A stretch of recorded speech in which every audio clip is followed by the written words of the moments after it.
যত রকমের আমরা জানি যে ভালো কাজ হয়তো আমরা জানতাম যে ভালো কাজ আসে না, এখন আমরা দেখেছি ভালো কাজের সবচেয়ে বেশি বাধা আসে, প্রতিটা মুহূর্ত থেকে বাধা, ঘর থেকে বাধা আসে, পরিবার থেকে বাধা আসে, প্রতিবেশী থেকে বাধা আসে, রাজনৈতিক প্রতিষ্ঠান থেকে বাধা, প্রতিটা সেক্টর থেকে এই সামাজিক সংগঠনগুলো প্রতিবন্ধকতার সৃষ্টি হয় এবং সেই প্রতিবন্ধকতা বেরিয়ে এসেই আমরা সংগঠন করতে হচ্ছে।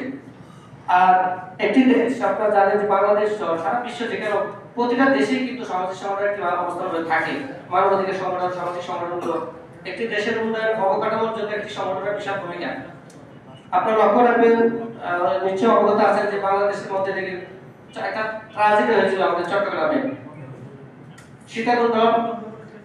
এই সীতাকুণ্ড ট্র্যাজেডিতে একদম রিকশাওয়ালা পর্যন্ত গিয়ে রক্ত দেওয়ার জন্য লাইন ধরে দাঁড়িয়েছে মেডিকেলের সামনে। সিএনজি ড্রাইভার ফ্রি করে দিয়েছিল ভাড়া, যারা দাঁড় দিতে যাবে তাদেরকে ভাড়া বন্ধ, কোনো ভাড়া দিতে হবে না। এরকম মানুষ হাজার হাজার মানুষ লাইন ধরেছিল এই চট্টগ্রাম মেডিকেলের সামনে।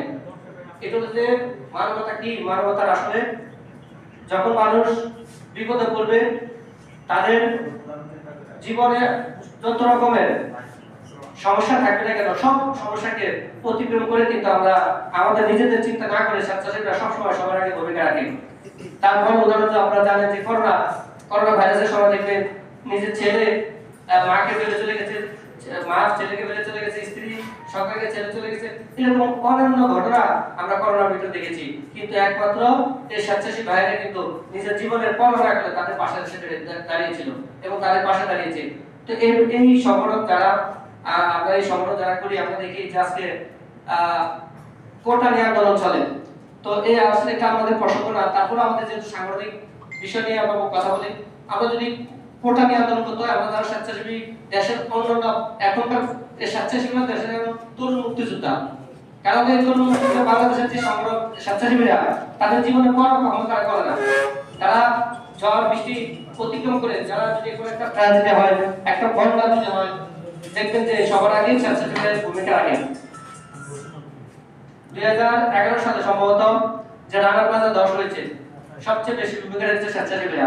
ফায়ার সার্ভিসের তাদের সেনাবাহিনীর সাথে স্বেচ্ছাসেবীরা কিন্তু ঝাঁপিয়ে পড়ছে। বেলুনের যে দুর্ঘটনা ঘটেছে, সবার আগে স্বেচ্ছাসেবীরা গিয়েছে।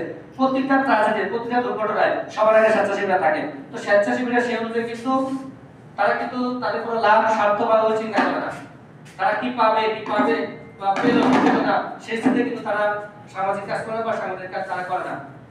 তো আমরা স্বেচ্ছাসেবীরা আছি, আমরা এখানে বিভিন্ন সংগঠনের প্রতিনিধিরা আছেন আমি আশা করি, এবং আজকের ছোট পরিসরে হলো আমি মনে করি এই প্রোগ্রামটা বাংলাদেশের একটা অন্যতম প্রোগ্রাম হবে।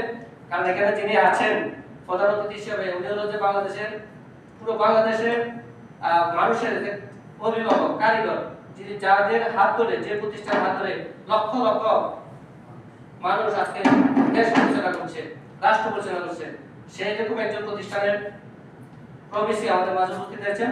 তা আমরা মনে করি আজকের অনুষ্ঠান ছোট নয়, আমরা আশা করব স্যারের যে মূল্যবান সময় দিয়ে আমাদেরকে এখানে আসছেন, এই স্যারের যে কথাগুলো আমরা শুনবো, সময় ধারণ করব, আমরা সেই অনুযায়ী আমরা আগামীতে আমাদের সাংগঠনিক কর্মকাণ্ড আমরা পরিচালনা করব, এটা আশা ব্যক্ত করছি।